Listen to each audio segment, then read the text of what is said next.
Já deixa aberto lá em Efésios. Efésios, capítulo de número 5. Efésios, capítulo de número 5. Assim que você encontrar, vai lá, abre lá o nosso canal lá do WhatsApp, que eu quero começar primeiro lendo esse texto com você, depois nós vamos à leitura bíblica. Efésios capítulo 5. Bom, então hoje nós vamos falar sobre os 5 fundamentos para construir uma família abençoada. O texto que nós compartilhamos começa falando o seguinte: muitos edifícios que parecem fortes do lado de fora desenvolvem rachaduras e alguns desmoronam devido à fragilidade da fundação. Fundações ruins produzem edifícios ruins. Não é diferente com a construção de uma família abençoada. Então vamos ao primeiro fundamento para uma família abençoada. O primeiro fundamento é o fundamento de um marido, o quê? Pai, que atua como o quê? Como líder espiritual. E antes da gente continuar lendo aqui, como é importante nós, todos nós, nos conscientizarmos sobre não transferirmos responsabilidades para ninguém. A maioria dos lares hoje tem esse problema seríssimo do pai, marido, pai, transferir a responsabilidade que é dele para a esposa. Aí a esposa pega, mãe, pega e transfere a responsabilidade para o marido. Aí pega e transfere a responsabilidade para outro. Isso é um erro gravíssimo que você pode cometer. E se você está cometendo, se corrija hoje, já. Não transfira as responsabilidades que são suas. Então, o primeiro fundamento é de um marido que é pai, né? E pai não é só quem fabrica. O papel do pai vai muito além de fabricar o filho, de ter cooperado para que ele nascesse. O papel de pai vai muito além de colocar comida dentro de casa, de pagar um colégio, de comprar uma roupa. O papel de pai vai muito além disso. Então o fundamento é de um marido pai que atua como líder espiritual. Olha o que diz aí. As escrituras nos dizem que o marido, ele é o cabeça ou sacerdote. Falando da igreja, um paralelo com a igreja, ele é o sacerdote do lar. Entenda, ele não é o presidente, ele não é a autoridade máxima, aquele cara que quando abre a boca todo mundo está errado, todo mundo tem que se calar. Não é isso. Essa ideia machista é errado. Então o marido não é aquele cara que quando ele chega, todo mundo coloca a mãozinha para trás, baixa a cabeça, sim senhor. Não, ele é uma autoridade, ele é o líder espiritual, mas esse marido deve ser um homem equilibrado. Equilibrado. Se você, marido, quer, por exemplo, se espelhar em alguma liderança, olhe para a liderança de Jesus. Olhe para a liderança de Paulo. Eu estava estudando esses dias, muito legal isso. Qualquer hora eu compartilho com você. Que Tito foi transferido por Paulo para cuidar da igreja de uma outra cidade. Perdão, Tito não, Filemon. Aí Paulo transferiu ele para ele cuidar de uma outra cidade. Aí ele chegou para Paulo e falou assim: olha, não dá para mim não. Eu vou ter que ficar por aqui porque eu já estou adaptado aqui, eu já estou acostumado com a cidade, eu gosto daqui, eu não quero ir para lá não. Sabe o que Paulo fez como líder? Não, tranquilo. E eles tinham, na semana, eles tinham um dia que eles se reuniam para orar. Nesse dia, Paulo até cancelou a oração. Filemon foi para orar, Paulo cancelou a oração e foi fazer uma refeição de amor junto com ele. Olha só o exemplo de um líder espiritual que entende o lado da outra pessoa. Então nós temos na Bíblia, no Evangelho, exemplo de vários líderes espirituais a serem seguidos. Jesus, Paulo, Pedro, depois da sua conversão, são excelentes exemplos para nós, para você que é pai, para você que é marido. Então, vamos ver o que diz aí em Efésios capítulo 5, no versículo de número 23. Efésios capítulo 5, versículo de número 23. Diz assim: porque o marido é o cabeça da esposa. Você sabe que o nosso corpo obedece aos comandos da nossa cabeça. Por isso que o marido, o pai, não pode ser um cabeça de minhoca, um cabeça de bagre, um cabeça vazia.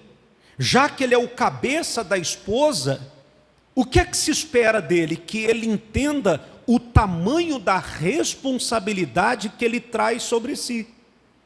O restante da casa vai obedecer aos comandos desse cabeça. Aí tem lá como cabeça da casa um camarada desequilibrado, autoritário, machista, mente vazia. Imagina os comandos que ele vai dar para o restante do corpo ou para a família. Aí a gente vê hoje muitos papéis invertidos. Camarada é casado, mas você olha, quem parece que é o chefe da casa é a mulher. Tem até um termo aí que chamam, acho que é gigolô isso. Cara que se escora na mulher, que depende da mulher para tudo, acho que é isso. É gigolô, não é isso? Cara que depende da mulher para tudo. Preguiçoso, né? Hoje a gente vê isso. Hoje a gente vê, cara, que a mulher vai trabalhar, vai correr atrás do pão nosso de cada dia e ele fica em casa. E fica em casa o seguinte: não lava uma roupa, não lava um prato. Eu conheço camaradas velhos que não sabem fritar um ovo. Eu já falei para vocês de uma pessoa que eu conheço, que a esposa fez uma cirurgia. Aí ela precisou se recuperar e ficou perto da família, dos pais, dos irmãos dela, que era melhor. Você acredita que ele comia miojo? Ele comeu miojo 15 dias. A janta e o almoço dele era miojo. E ele falou para mim, eu falei, rapaz, faz um frango, um feijãozinho, um arrozinho. Esse negócio de miojo só tem sódio aquilo ali. Aquilo ali é um veneno é uma bomba a longo prazo, é sódio puro. Eu não gosto. Alguém gosta? Aquilo ali é sódio puro. Quando você come aquilo direto, você já está passando os seus bens para quem tem de passar. Daqui a pouco é só assinar atestado de óbito. Não sabe fazer um arroz, um feijão, não sabe fazer nada, dependente dela literalmente. Isso é uma vergonha, né? Em pleno século 21, um homem que não sabe se virar.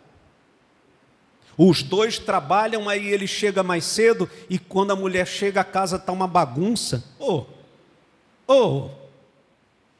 Pelo amor de Deus, não sabe cozinhar nada, não sabe nem cortar uma carne, não sabe fazer nada, não sabe limpar a casa, varrer, botar as coisinhas no lugar, ajudar a sua esposa.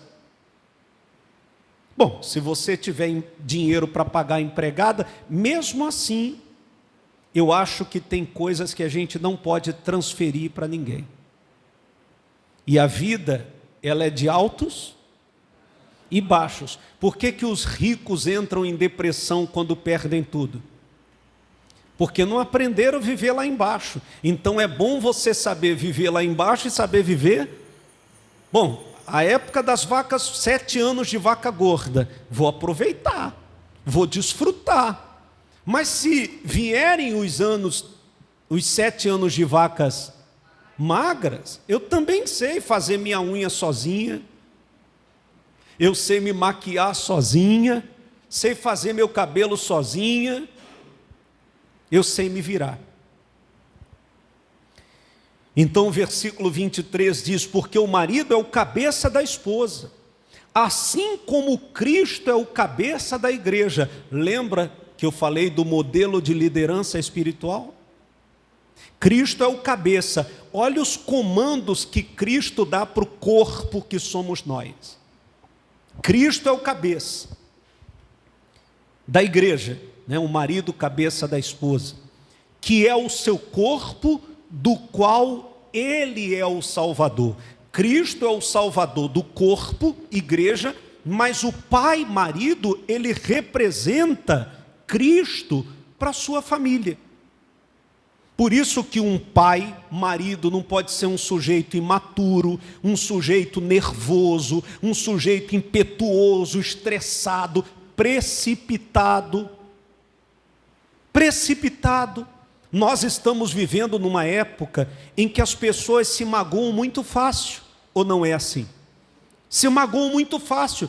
Uma palavra maldita sua, pai, marido, eu já vou chegar nas esposas também, nas mães também, mas uma palavra errada que você falar, você pode plantar uma semente ruim no coração do teu filho para o resto da vida dele. Você não está dentro do coração dele.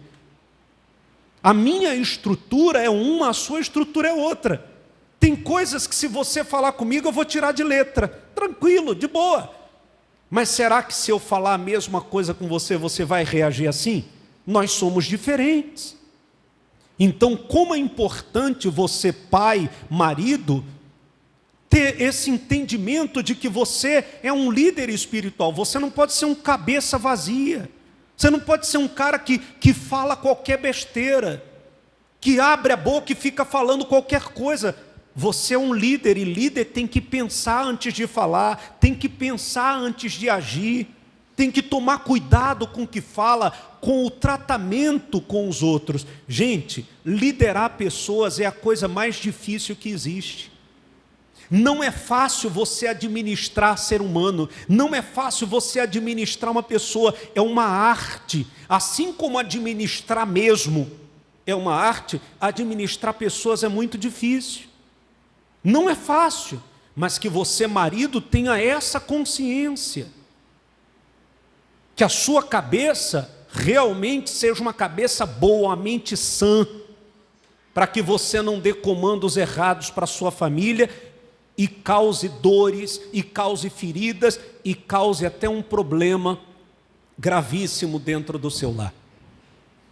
Continuando o texto, diz assim: ele, portanto, ainda falando do marido, ele, portanto, precisa definir a temperatura espiritual na família. Este papel vital não pode ser delegado à esposa. Lembra que eu falei de transferir responsabilidades? Tem pai, e eu falo com conhecimento de causa, que, por exemplo, ele não foi pai para ensinar os seus filhos sobre sexualidade. Porque se você não ensinar em casa, eles vão aprender na internet, vão aprender na escola, vão aprender com amigo. Aí não ensinou, e o filho ou a filha foi lá e cometeu um erro por não ter sido instruído sobre aquilo. Aí o que é que o abençoado do pai fez, ou do marido fez? Jogou tudo nas costas da esposa. Você que é culpada, eu saio para trabalhar, você que fica o dia inteiro com eles, você que tinha que ensinar. Não, tem coisas que é você que tem que sentar com a tua esposa e tem que partir de você a conversa. Tem Tem que partir de você a atitude. Tem coisas que é você, pai, marido, que tem que falar com teu filho, ensinar para o teu filho. Não é transferir a responsabilidade para a sua esposa. O texto continua a falar. O marido precisa dirigir o curso espiritual do lar. Através de quê? Do ensino. Que mais? Oração e exemplo. Não adianta você ser o cara que fala de Jesus, aí fala para o teu filho de Jesus, fala para a tua mulher de Jesus, tudo teu é Jesus. Mas você não é exemplo, você não dá exemplo dentro de casa, fala tanto de Jesus e não tem nada de Jesus. E isso quase não acontece dentro dos lares, né? Quase não acontece. Vamos lá em Deuteronômio. Vamos ver o que fala em Deuteronômio capítulo 4. Deuteronômio capítulo 4, versículo de número 9. Deuteronômio capítulo 4, versículo 9. Diz assim: tão somente, não é isso? Guarda-te a ti mesmo e cuida bem da tua própria alma, a fim de que jamais te esqueça dos muitos sinais que os teus olhos contemplaram, e para que tais vivas recordações nunca se aparte do teu coração, em nenhum dia da tua vida. Ensinas com dedicação a quem? Aos teus filhos e aos teus netos. Tem pais que nunca falaram para os seus filhos, para os seus netos, por exemplo, das suas experiências com Deus. Olha uma maneira legal de você falar de Jesus para os teus filhos, para os teus netos, até para a tua esposa. Falando das experiências que você já teve com Deus, com o poder de Deus, o que Deus fez por você, que Deus te transformou. Ensina isso com dedicação. Não é falar rapidinho, é você se dedicar a ensiná-lo sobre isso de maneira saudável, sem ser chato, sem ser repetitivo. Mas cabe a você ensinar isso, contar as suas experiências que você já teve com o Senhor. A família, de volta ao texto aí, a família é abençoada quando o marido assume essa responsabilidade. Infelizmente, a Bíblia tem muitos exemplos de pais que falharam nessa área. Eu coloquei 3 exemplos aí. Eli era sacerdote, tá? E os filhos eram perdidos. Eles roubavam até a oferta que as pessoas davam. O pai via eles roubando e não falava nada. Nada. A gordura dos animais era uma oferta que o povo dava na época. Aí eles iam lá e metiam o garfo no caldeirão, roubava a gordura que era a oferta, o pai via e ficava caladinho. Cuidado, você que é pai, que é marido, que gosta de ficar fazendo vista grossa para certas coisas. Não faça isso. É a mesma coisa de você, marido, que está vendo que o teu casamento está sinalizando um problema e você fica dando tempo ao tempo, empurrando o lixo para debaixo do tapete. Desculpa o que eu vou falar. Posso falar? Você que é pai, que é marido, posso falar? Posso ou não? Seja macho, seja homem para resolver os seus problemas. Amém? Seja homem para sentar e resolver seus problemas. Segundo fundamento, a fundação de uma esposa, mãe de caráter nobre. A família é abençoada quando a esposa é uma mulher de quê? De oração, carinho, e caráter. Aquele que está sempre disponível e disposto a ser submisso. Uma coisa que eu tenho percebido muito é que a correria do dia a dia, o estresse do dia a dia, ele tem roubado isso aqui de muitas mães. Então nós temos aí mães que pouco oram pelos seus filhos, pouco oram pelos seus filhos, pouco ou quase nada.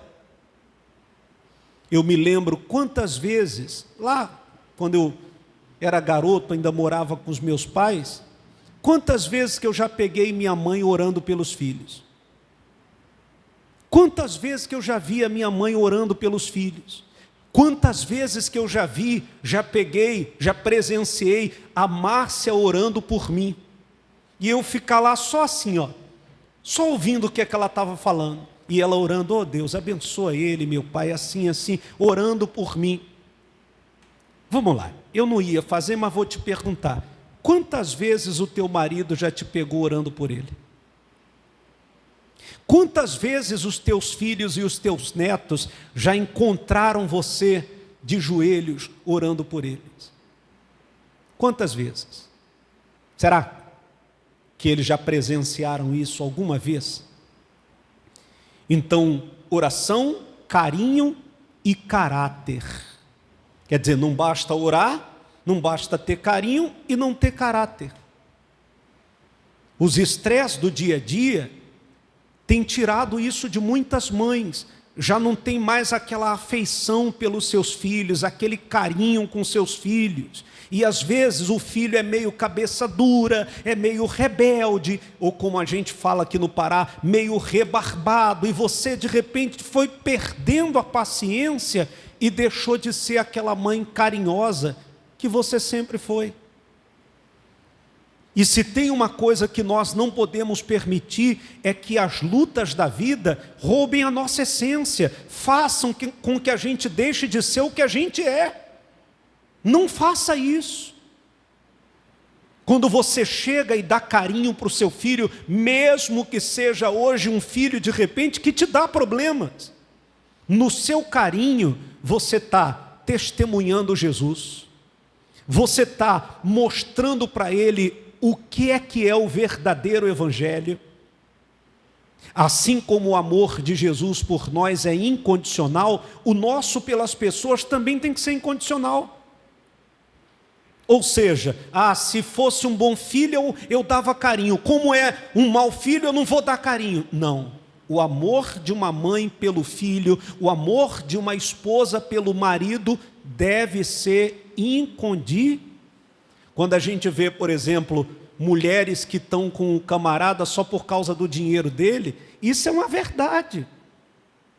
Assim como tem marido que abandonou a esposa na doença, assim, ó, tem um monte. Esses dias agora, nós recebemos um pedido de oração na rede social de uma esposa que ela está fazendo um tratamento oncológico. O que é que o abençoado, para não chamar ele de outra coisa, fez? Pegou as coisas dele e foi embora. Aí ela ligou, cadê você? Não, eu não te quero mais, eu estou cansado dessa vida. No momento que mais ela está precisando dele, que a mulher, ela está frágil emocionalmente, ele deu no pé. Aí ela descobriu que ele está com uma novinha. Você já sabe o que é que essa novinha vai fazer com ele, né? Ou não? Daqui a pouco ele ganha um CD do Reginaldo Rossi. Daqui a pouco o Reginaldo Rossi canta para ele. Saiba que o meu grande amor hoje vai se casar. Daqui a pouco ele ganha um presente dele. Mas também tem esposa que já fez isso com o marido. Mulher interesseira. Tem sim. Mulher interesseira. Então o amor deve ser incondicional. Hoje a gente está bem economicamente. Eu te amo. Mas amanhã, se a gente passar os perrengues, eu continuo te amando, eu estou do teu lado. Agora, claro, deixa eu abrir um parênteses aqui. Não vá, marido, pai, não vá fazer besteira e depois a sua esposa vai ter que pagar o pato junto com você. A gente está falando dos perrengues normais da vida. Então hoje as vacas estão gordas, beleza, mas amanhã, se elas ficarem magras, o amor diminui? O amor acaba? Não. O amor deve ser ou deve continuar sendo incondicional. Salmos 127. Vamos abrir lá. Salmos 127, versículo 5. Eu gosto muito desse salmo aqui. 127, versículo de número 5. Que diz assim: bem-aventurado o homem cuja áljava deles está repleta. Áljava é aquela bolsa que os arqueiros usam aqui atrás para colocar as flechas, sabe? Chama-se de áljava. Então, quando ela está cheia de flechas, ele está feliz porque ele sabe que ele tem munição. Será respeitado até mesmo por seus inimigos, quando pleitear com eles junto às portas da cidade. Ou seja, quando você é essa mãe, como nós falamos aqui, esposa, mãe de caráter nobre, a senhora serve como referência, como exemplo para os demais. Esses dias eu conversava com um filho, um rapaz, que ele falou assim para mim, eu brinquei com ele, falei: casa quando? Deus que me livre casar. Aí eu fui entender por que ele tinha esse, sabe, Deus que me livre casar. Nunca foi casado, é garoto, mas conversando com ele eu entendi o porquê que Deus me livre de casar. Ele não teve referência dentro de casa. Ele não teve referência de esposa, ele não teve referência de marido. Não teve. Sabe, por isso ele tem essa coisa sobre casar. E uma coisa nós temos que ter consciência. Nossa família, antes de buscar referência, parâmetro de vida lá fora, primeiro eles vão olhar para os de dentro. Então hoje a senhora é uma mãe referência, uma esposa que é referência, que quando a outra esposa olha, poxa, eu queria ter a paciência que a Ângela tem, eu queria ter a paciência que a Aniele tem, você acredita, fugiu o teu nome, a Renata tem. Como eu queria, quer dizer, é uma referência. Será que você é essa referência? Não sei.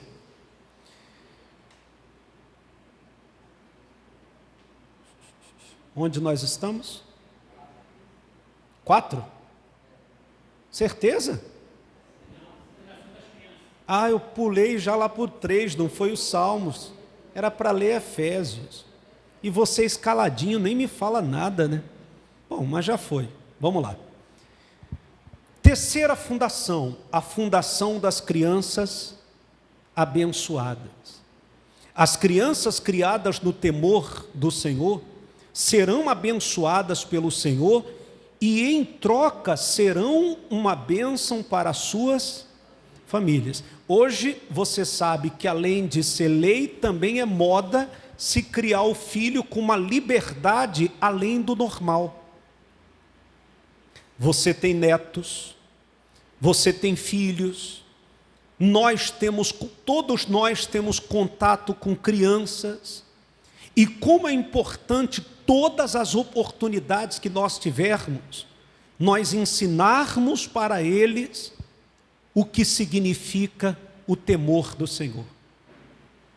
Mas é criança vai no culto, não vai entender nada. Gente, quem já passou de 40 anos aqui? Eu não vou te entregar não, a câmera está virada só para mim. Quem já passou de 40? Você quer comparar a nossa infância à infância de hoje? Você quer comparar a época que a gente era criança? Eu não sei se aqui vocês tinham bala de amendoim. Tinha, não? Aquelas balas de amendoim. Fez muito sucesso. Que uma balinha de amendoim daquela a gente já parava de chorar. Você acha que hoje uma criança vai parar de chorar com um chocalhinho? Quanto mais você balançar aquele bagulhinho para ele, mais ele vai gritar. Agora dá o celular para ele. Tem um garoto que vem aqui da igreja, deve vir no culto das 9 com a mãe. Meu amigo, teve um domingo desse que a mãe foi tirar o celular dele. Jesus do céu. Eu pensei que ele ia quebrar essas cadeiras todinha. O moleque se virou no jajá. Pegou a cadeira e deu um show aqui. Aí a mãe foi e devolveu o celular para ele. Rapaz, parecia outro ser humano. Então, como é importante desde já nós irmos plantando a semente do temor do Senhor nos corações deles. É diferente, hoje os jovens, as crianças pegam as coisas muito rápido. É diferente da nossa época, que a gente levava um ano para entender as coisas, a gente era todo boca aberta. Hoje não, hoje é diferente.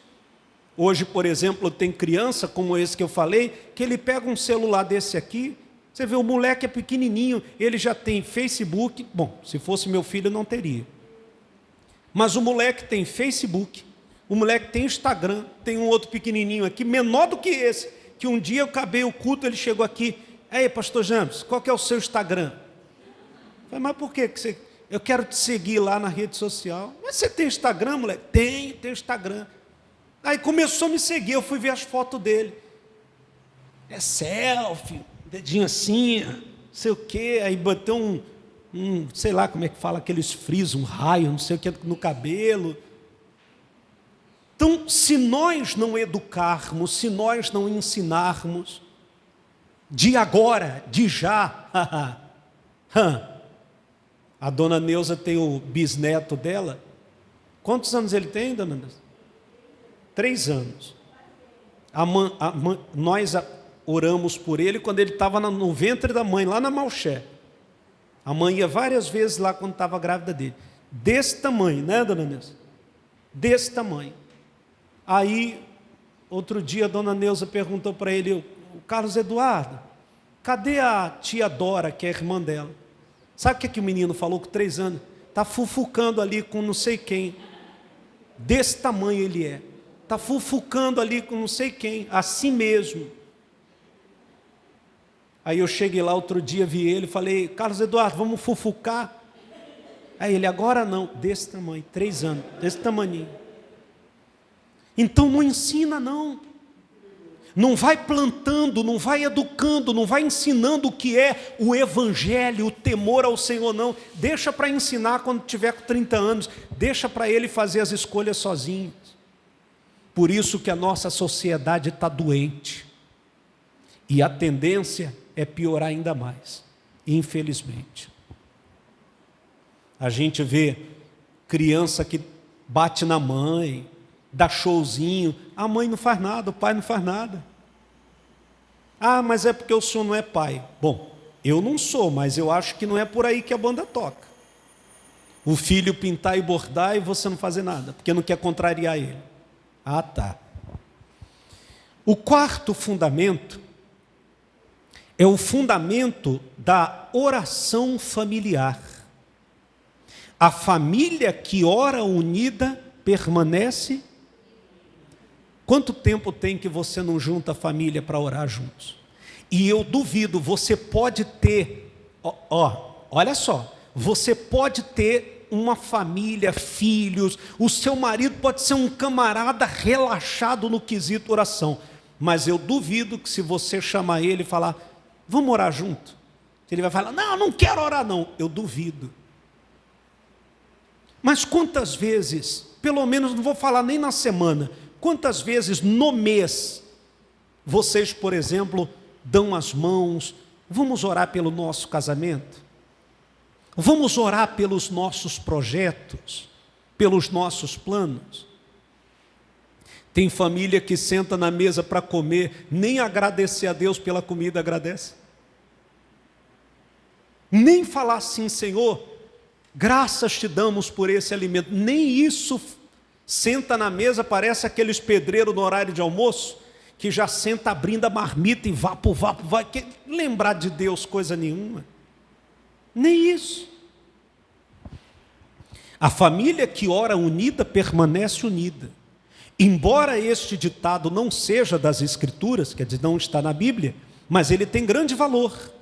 Uma família é abençoada quando o marido e a esposa oram juntos diariamente, bem como oram com seus filhos diariamente. A oração une. Assim como a oração nos une ao Senhor, a oração une uns aos outros. Olha como nós estamos unidos aqui, por causa do Senhor, mas por causa também da oração. Então, olha como a oração é algo indispensável na vida cristã e indispensável dentro da sua casa, dentro da sua família.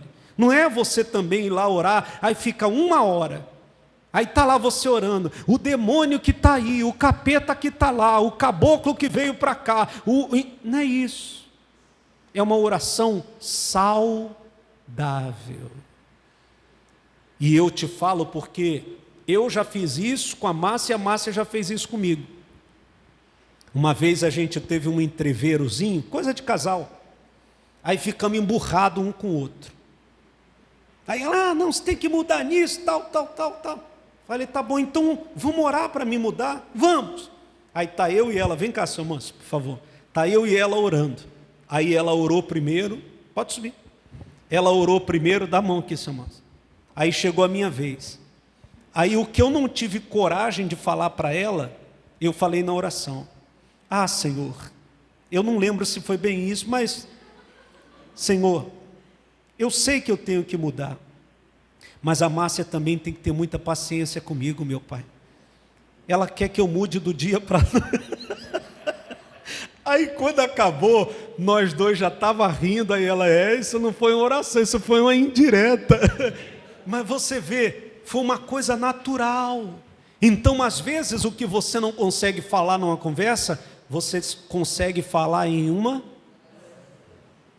A indireta é oração. É oração. Vamos para o 5º e último fundamento. O fundamento da sua família ser parte da família de Deus. A igreja é a família de Deus. Vamos ler lá em Efésios? Efésios capítulo 3, versículo 14. Efésios 3, 14. A igreja é a família de Deus. Aqui em Efésios 3, 14 diz assim: por esse motivo, é isso? É, né? 3,14. Por esse motivo, dobro o meu joelho, Paulo falando isso para os Efésios, dobro o meu joelho diante do Pai. Mais à frente aqui, você vai ver ele falando assim: eu dobro o meu joelho diante do Pai, porque é quem toma o nome de toda a família, se referindo, claro, à família da fé, a família Igreja de Cristo. Mas olha o excelente exemplo, e essa comparação é muito saudável, da família física com a família espiritual. Nós aqui somos uma família espiritual, mas a família física, ela é tão importante quanto a família espiritual.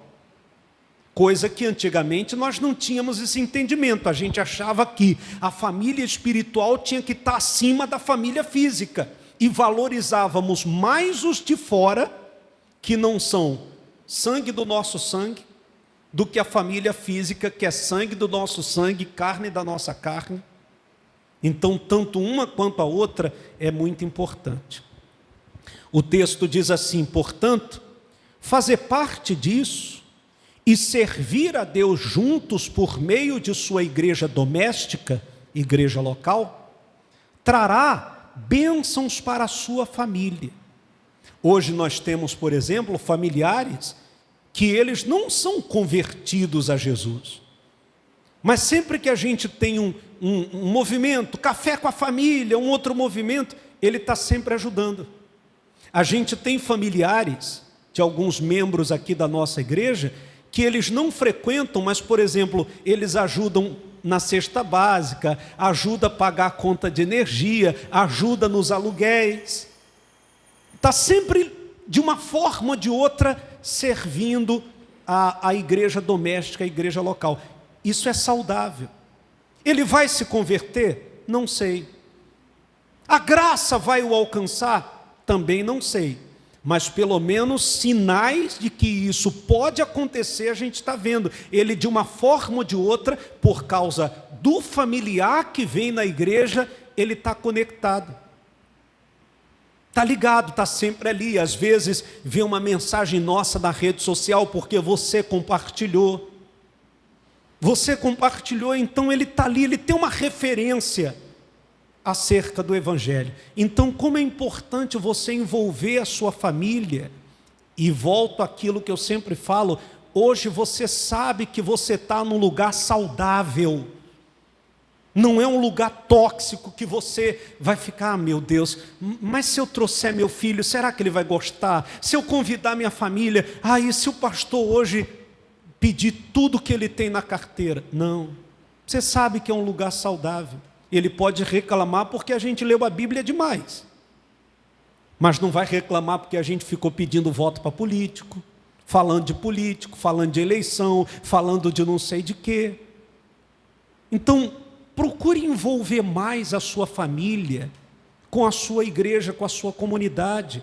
Você sabe que você está num local saudável. Então, quando tiver um evento, tiver um encontro, tiver uma oportunidade, olha aí, envolva-os. Como nós tivemos, por exemplo, lá o sítio. Que bacana. Um monte de familiar que não frequenta a igreja, que não é membro, mas a gente fez o evento do sítio, estava lá, participou do culto lá, brincou, comeu, riu, conheceu outras pessoas, quer dizer, estava envolvido. É uma semente que foi plantada, e se for da vontade de Deus, amanhã vai dar fruto. Torná-lo um lugar para seus filhos, para aprender e servir. Ensine-os a amar a casa de Deus. Ensinar a sua família, só para a gente finalizar aí, vamos ver o que diz aí Salmos 27. Ensinar a sua família a amar a casa de Deus. Claro que a expressão casa de Deus é uma expressão muito utilizada, era muito utilizada no Antigo Testamento, e a gente continua a utilizar hoje porque é uma frase, uma mensagem, uma palavra fácil de se entender.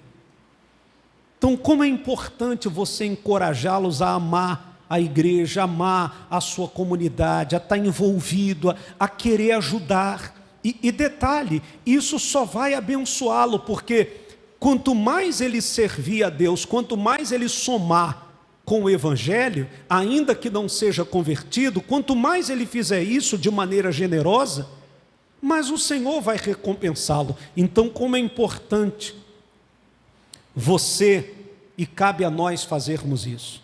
Salmos 27, versículo de número 4, que diz assim, o salmista falou, Salmo de Davi, o salmista Davi falou, um anseio manifestei ao Senhor, e sua realização buscarei, que eu possa viver na casa do Senhor todos os dias da minha vida, para contemplar a glória do Senhor e buscar sua orientação no seu templo. Hoje nós sabemos, fique de pé para a gente poder orar pela nossa família. Hoje nós sabemos que a gente pode buscar Deus em qualquer... Você pode buscar Deus em casa? Sim ou não?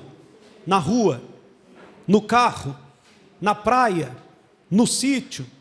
Mas aqui para a gente, nenhum lugar se compara a você sair de casa e vir na igreja física. Em dezembro, não sei se vocês vão me liberar, eu nem ia falar, mas já vou falar. Eu já estou programando para tirar umas férias, desde que eu saí da bolha, e não consegui. 4 anos, e eu não consegui tirar umas férias. Não consegui, porque eu já saí já daquele jeito, né? Cheio de ansiedade, de imediatismo, e fiquei um pouquinho lá na casa dos meus pais, já vim embora para cá, em plena finalzinho da pandemia, eu já estava aqui. Mas em dezembro, eu vou descansar. Alguém tem alguma objeção? Você se importa de ficar uns 2 ou 3 domingos sem ver a minha cara? Sem ver a minha cara aqui. Você vai ver a minha cara porque eu vou fazer o culto online, domingo. Você se importa? Quem me libera? Quem me libera? Até parece que você manda em mim. Estou brincando. Mas a gente é consideração uns aos outros. Mas é sério mesmo. Acho que dia 19 a gente viaja. Vamos fazer uma aventura. Uma aventura que eu nunca fiz, eu vou fazer. Depois eu conto para vocês o roteiro. Vou deixar vocês curiosos. Então, claro, a gente vai abrir a igreja domingo. Se você quiser vir assistir a transmissão aqui, vai ter a TV aqui, mas você pode buscar Deus lá também. Eu vou transmitir o culto, não tem problema. Mas nenhum lugar se compara a gente estar aqui junto, congregando. Nem YouTube, nem Facebook, não tem comparação. Esse contato, ele é muito importante. E como é importante nós trazermos essa consciência para a nossa família. Aos pouquinhos, sem ser chata, sem ser aquela pessoa que cobra, mas você mostrando aos pouquinhos a importância de congregar, a importância de ter comunhão com o Senhor para o seu familiar. Vai mostrando, quando você tiver oportunidade, vai mostrando isso para ele, para ela, vai aguçando a curiosidade.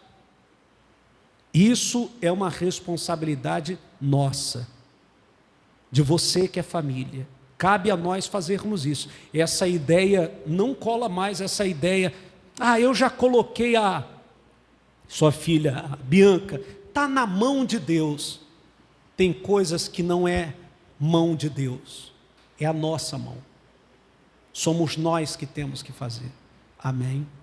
É igual dar testemunho dentro da sua casa. Quem é que tem que dar bom testemunho dentro da sua casa? É Deus? Quem é que mora com a sua família? Quem é que deita com o seu marido? Esse aí eu já entreguei para Deus. Não. Isso é um abacaxi, isso é uma bomba. A bomba é tua, o abacaxi é teu. Não é Deus que dorme com ele, não é Deus que se relaciona sexualmente com ele, é você. Então não transfira as responsabilidades. E quanto a falar do Evangelho, falar da sua comunidade, compromisso nosso, responsabilidade nossa, não é Deus, é a gente. Saudável, sem ser chato, sem usar o vocabulário antigo. Você tem que se apegar a Deus, senão diabo nada. Diabo só toca na vida de quem Deus permite. Amém? Até as pessoas aí fora. Se Deus não permitir, Satanás não pode tocar, porque todas as almas são dele. As almas não são de Satanás. Essas almas, tudo na mão do diabo. As almas são de Deus. Não são do diabo, são de Deus. Então, só vai tocar se Deus permitir que toque. O amor de Deus supera tudo. Por isso que o amor dele é sublime. Supera tudo. Deus ama cada pecinha, começando por nós. Para a gente orar aqui e fechar, você acha que é fácil te amar? Você acha que é fácil me amar? Você casaria com outro Amâncio? Uma Amância? Uma Everalda? Uma Jamissa? Eu vou sincero, eu não suportaria outro James. Eu casado com outro James, Deus que me livre. Então você acha que é fácil amar? E o amor de Deus por nós é sempre aqui, ó. A régua é aqui, o nível alto, sempre. Então não é fácil, é difícil. Por isso que a gente tem que valorizar esse amor. Amém? Vamos orar pela nossa casa. Feche os seus olhos, por favor. Senhor, a obra de transformação, a obra de restauração de um coração, de um caráter, de uma mente, não é uma obra nossa. Nós não temos o poder de ganhar a alma dos nossos familiares, mas nós podemos testemunhar Jesus para eles. O que nós aprendemos aqui nesta manhã, neste encontro, como é abençoador para todos nós. Senhor, dai-nos sabedoria para administrarmos o nosso casamento, meu Pai. Dai-nos sabedoria para administrarmos nossa família, porque são pessoas que têm ego, que têm carnalidades, que têm costumes. Dai-nos entendimento para conduzi-los ao Evangelho, Pai. Oh, meu Senhor, que aquilo que cabe a nós fazermos, nós possamos fazer e fazer com maestria, com excelência, com dedicação, que é ser um bom marido, um bom pai, um bom avô, uma boa esposa, uma boa mãe, carinhosa, atenciosa, dedicada. Mas aquilo que é obra do Teu Espírito, Senhor, por misericórdia, faz a Tua obra na vida deles. Ore pela sua família e agora, e peça para que Jesus faça a obra na vida daquele familiar. Apresente ele a Deus, fale o nome dele para o Senhor. Visita eles agora, meu Pai, os meus irmãos, os meus cunhados, Senhor. Visita-os agora, meu Pai. Faz a Tua obra naqueles corações. Faz a Tua graça transbordar naquele coração, meu Pai. Faça a Tua obra de restauração na vida do meu irmão, que ele possa ter forças para abandonar os vícios do álcool, do cigarro, Senhor. Ajuda ele nas fraquezas dele, Pai. Aqueles familiares que estão em tratamento médico, meu Deus, aqueles familiares que estão acamados, que vão fazer uma cirurgia, que estão recuperando-se de uma cirurgia, Senhor, restaura a carne deles, Pai. Use a medicação, use o tratamento para restaurá-los. Faz o que a mão do homem, o que a medicina não é capaz de fazer. Nós cremos no Teu poder, o Evangelho também é poder. Faz Tua obra no coração daquele filho adolescente, daquela filha adolescente. Abençoe o leito desse casal, que seja um leito sem mácula, meu Pai. Se existe algum muro de separação que foi criado entre eles, que esse muro seja derrubado por eles e pelo Teu poder, e que este casamento possa Te glorificar, que essa família possa Te glorificar, em nome do Senhor Jesus. Você que está com a sua família, com a sua esposa, com o seu marido, abrace a sua família, abrace a sua família, e que a graça de nosso Senhor Jesus transborde na vida de vocês, transborde no casamento de vocês, transborde na casa de vocês. Eu desejo isso de todo o meu coração, como seu irmão em Cristo, eu lhe desejo isso. E que esses 3 meses que vamos estar fazendo isso, sejam 3 meses gloriosos, meu Pai, gloriosos, é o que nós te pedimos. Beije a sua família e diga para eles que você ama, em nome do Senhor.